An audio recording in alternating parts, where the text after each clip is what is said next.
This is the first preview of a new game I'm making. It's going to be multiplayer. Now, let me enable this. It works better unnetworked.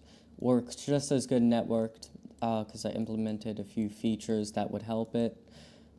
So all I have is movement right now, but you could see works like this.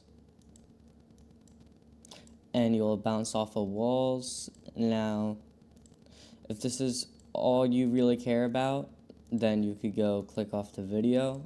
I'll start explaining technical stuff. If I start this as client 2, this will work. Thank God. You does show that has a little odd side to it. So here's the technical stuff, how I did this. I did follow through a few tutorials, so show what I did. Now this nudging thing right here is the safety, quote-unquote safety procedure I added so your character wouldn't glitch off a screen. There actually is one of these in Bouncers. I can't remember off the top of my head, can't say, it's been a long time since I worked on that game.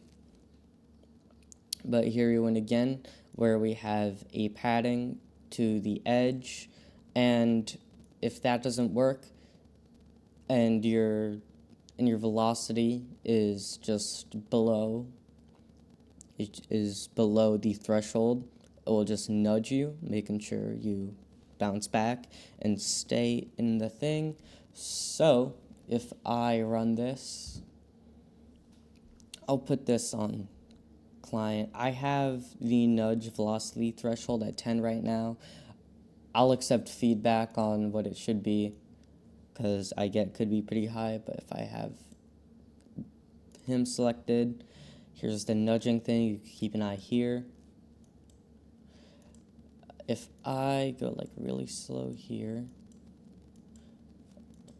then it should enable, or maybe it enables really fast. I think it does.